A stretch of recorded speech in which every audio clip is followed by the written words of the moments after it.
Specifically section 10.1, exponential functions and their applications.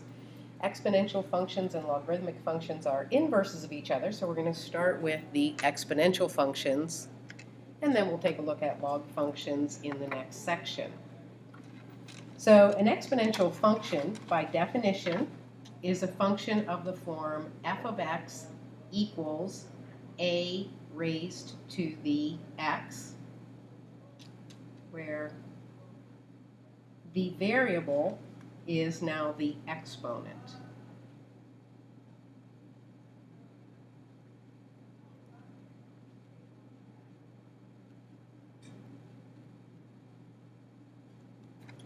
And a is called the base.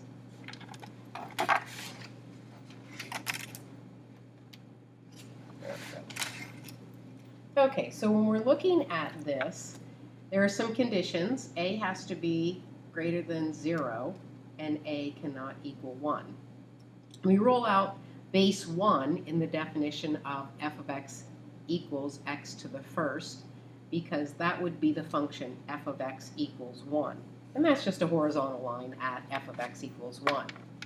0 is not used as a base because 0 to the x is 0 for any positive x, and non-positive powers of 0 are undefined. Negative numbers are not used because any expression such as -4 to the x is not a real number if x is equal to 1/2. So that would look like the square root of -4. That's imaginary, so that's why we have to eliminate those negative numbers. Looking at evaluating exponential functions, so now, just the way we would evaluate any other function, substitute the value that's given for x into the equation. So in this case, f of x is f of 3/2 is equal to 2 raised to the 3/2. Remember our work with exponents. This can be rewritten as 2 to the third raised to the 1/2, which becomes 8 to the 1/2. You know that that's then the square root of 8, which simplifies to 2 root 2.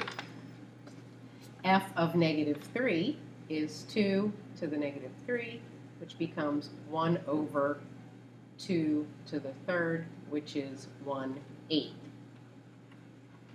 G of 3 is equal to 1 over 4 raised to the 1 minus 3, which becomes 1 over 4 to the -2. Remember, to eliminate the negative exponent, you can just flip the numerator and denominator, so that becomes 4 squared, which is 16. Then h of 2 becomes, and that's an equal sign, sorry, 3 squared, which simply becomes 9 in this case. Now we're going to look at some specific bases, and for many applications of exponential functions, we use base 10 or base e. Base 10 is considered the common base,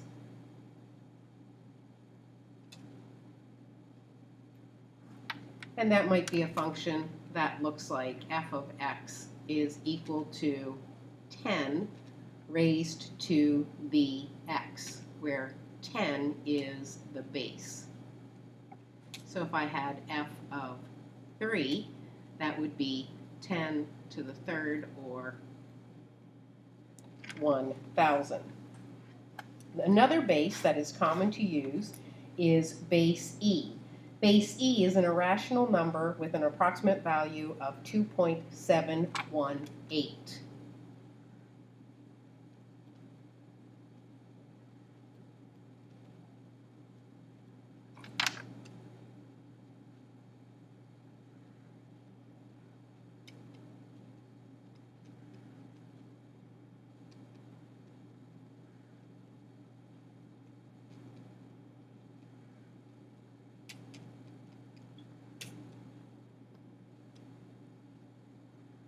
Base e is called the natural base. So when we look at logs, we're going to have logs that are common logs. They'll be in base 10. And then we'll have natural logs, which will be in base E. And you'll see some formulas that use this.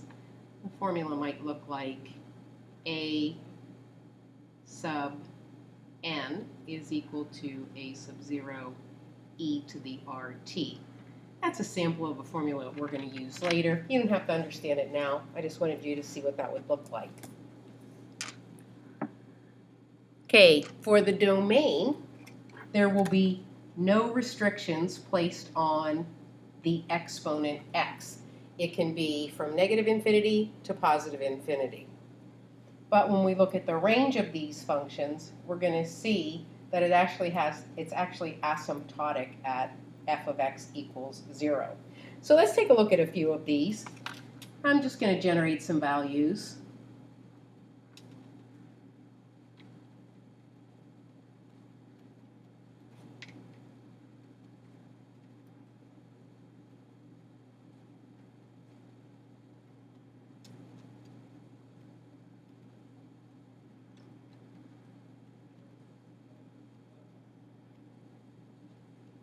Okay, so now let's plot these points. At minus 3, I have 1/8, and then I'm at 1/4, 1/2, and then at f of 0, I'm at 1. At 1, I'm at 2. 2, I'm at 4, and then 8. So this function actually looks just like that. And so this exponential looks like it grows as x increases, the function f of x increases, and that would be exponential growth.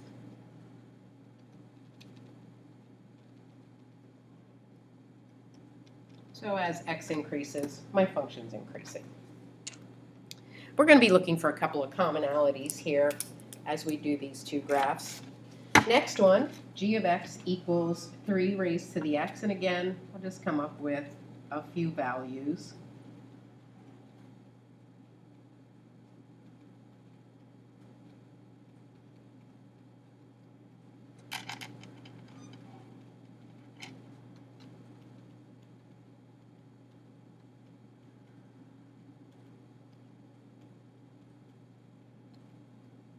Okay, so those are some ordered pairs, the x and the f of x for this function.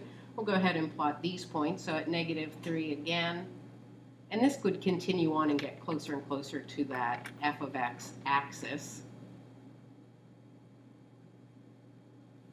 So again, at 0, f of x is equal to 1, or f of 0 is equal to 1.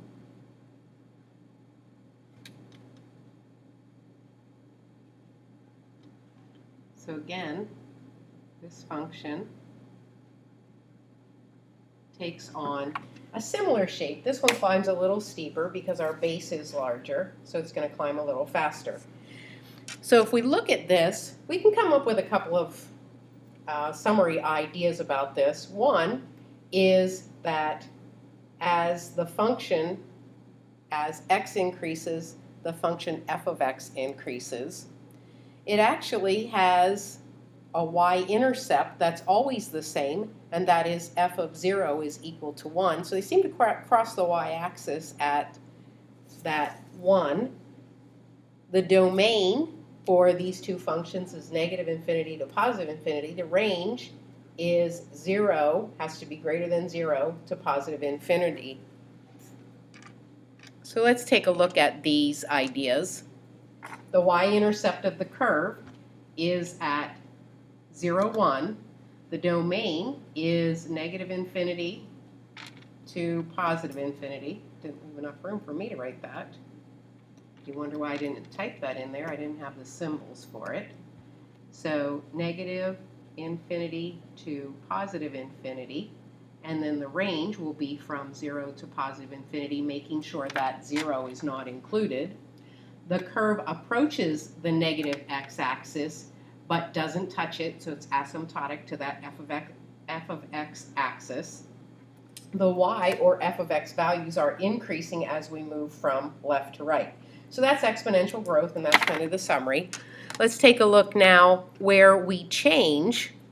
Here, I had a base a greater than 1. So a is greater than 1. Now I'm going to take a look at what happens when I have a base a greater than 0 but less than 1.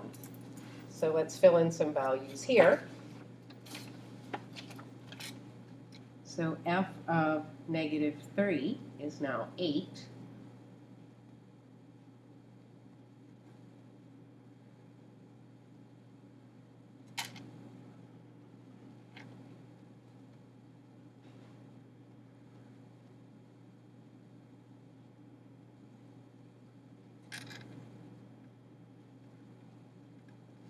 Okay, so let's plot these points at negative 3. I have the ordered pair negative 3, 8, then negative 2, 4, then at negative 1 it's at 2. Again, at f of 0 it's 1, and then at 1 it's 1/2, and so on. So when I put my points in, okay, again, I'm going to see that function approaching the f-axis, f of x axis. Let's take a look at a second one. This time g of x is equal to x, or equal to 4 raised to the negative x. So when I substitute in a negative 3 into this function, I'm going to get the value of f of negative 3 is equal to 64.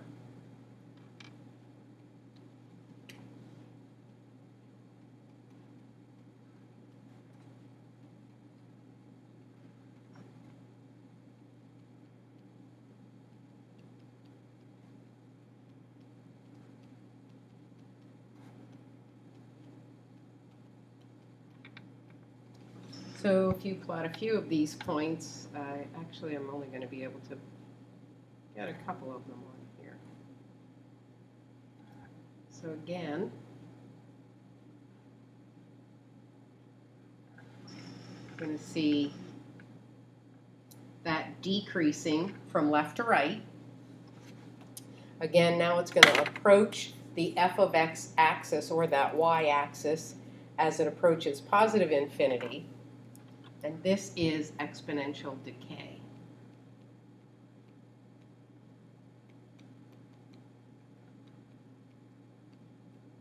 Exponential decay occurs when the value of a is greater than 0 but less than 1.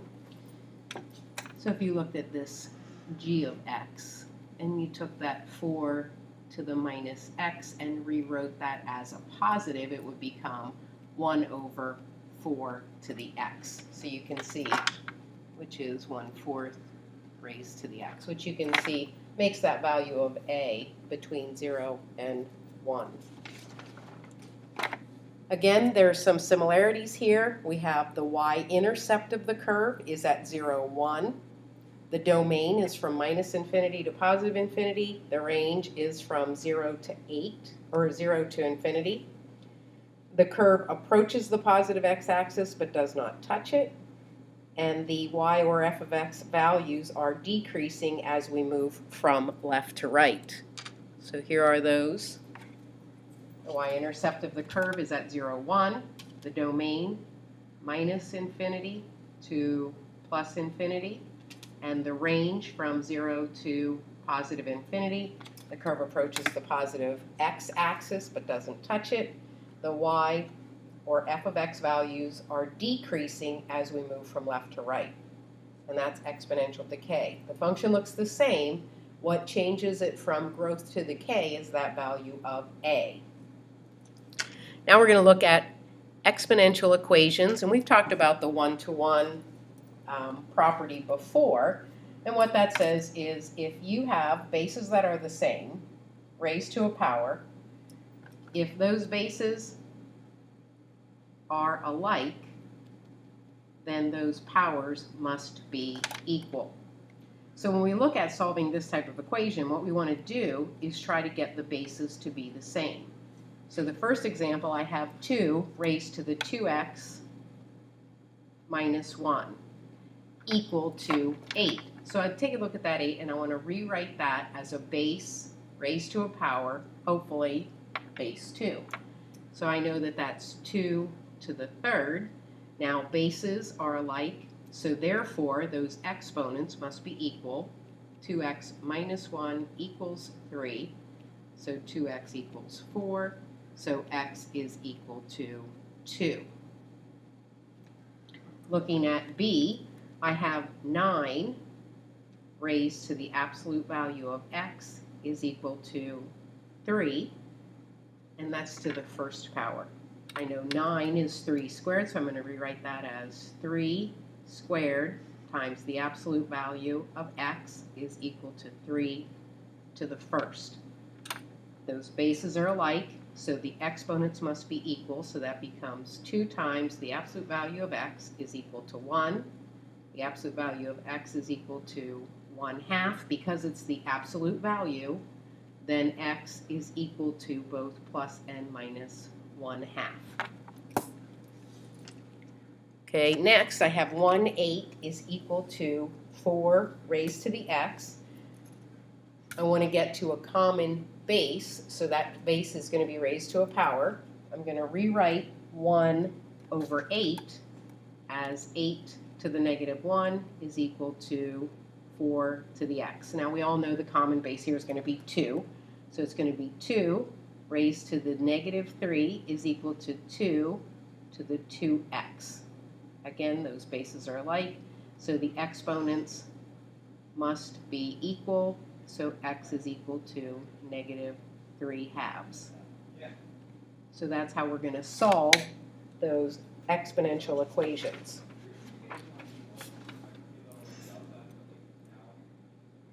Okay, now finding the x-coordinate in an exponential function. So let's say I have the function f of x is equal to 2 to the x, and g of x is equal to 1/2 raised to the 1 minus x. And I want to find x if I know that the value of f of x is 32. So f of x is 32. The function is 2 to the x. I know that 32 is 2 to the 5th. So therefore, I know that x is equal to 5. For b, g of x is equal to 8. And that's equal to the function 1/2, 1 minus x. So I'm going to rewrite that 8 as 2 to the third, and the 1/2 as 2 to the minus 1 raised to the 1 minus x. So I have 2 to the third is equal to 2 to the minus 1 plus x. Now my bases are alike. I'm going to set those exponents equal to each other. So x is equal to 4. Now we're going to take a look at a few formulas, one that does in fact use the natural base e. The first one, and this one's in your book, and there's actually 2 different formulas. I'm going to give you the second one here as well. Compound interest formula says if P represents the principal, P's the principal, I is the interest rate per period, and N is the number of periods, then A is the amount that you will have at the end of N periods. And so you have this formula, A is equal to P times 1 plus I raised to the N. There's another formula that you'll see used that is equivalent to this, and that is A is equal to P times 1 plus R divided by N raised to the NT. Now how to relate these two is I, the interest rate per period, is actually equal to the rate divided by the number of compoundings per year. So in this formula, N is equal to compoundings per year.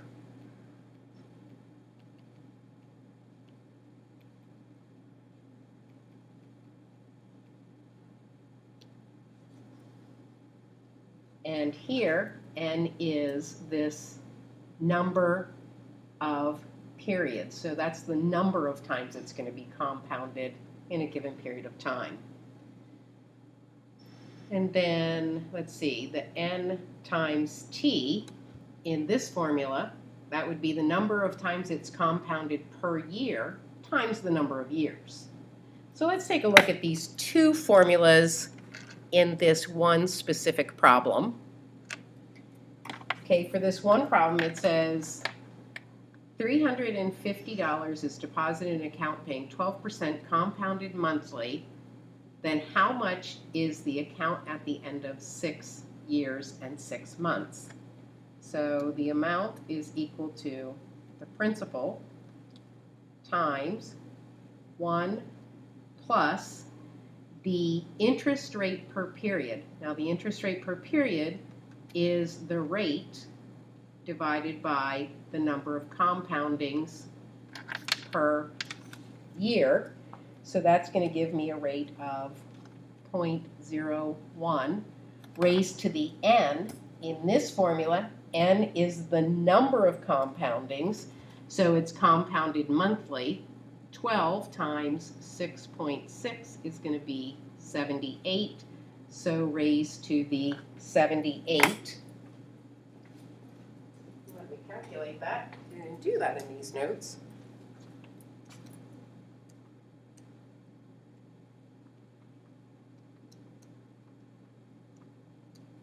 So that would be $760.56. You may like this formula better, does the same thing. Here, the amount you will have is equal to the principal invested times 1 plus the rate, 0.12, divided by the number of compoundings per year, which is 12, raised to the number of compoundings, 12, times the number of years, 6.6. So you can see the first formula does what the second formula does. It just doesn't spell it all out very clearly. So again, you're going to get 760.56. This is the formula you're going to find in your book. This is a formula that you'll see in other books and may come across at other times. Okay, so that's compounded interest. Compound interest occurs at specific intervals, whether they be monthly, yearly, quarterly. You'll be given a specific interval of time. Continuous compounding is when it's compounded like almost on a daily basis. It's called continuous, although that seems in practice to be not practical. But here's the formula. Continuous compounding, P is the principal or the beginning balance. R is the annual percentage rate compounded continuously.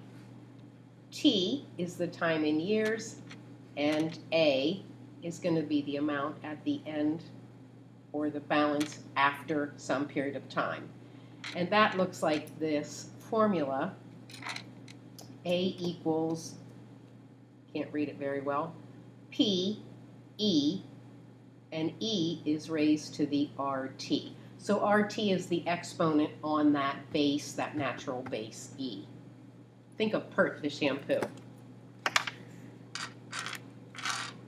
Okay, so in this continuous compounding formula, we're going to use the same numbers. So the amount I'm going to have is equal to the principal, 350, times E raised to the R, and the R is, remember, you're going to convert that percent to a decimal, times 6.6. And this should be slightly more. Won't be a lot more, but it will be slightly more.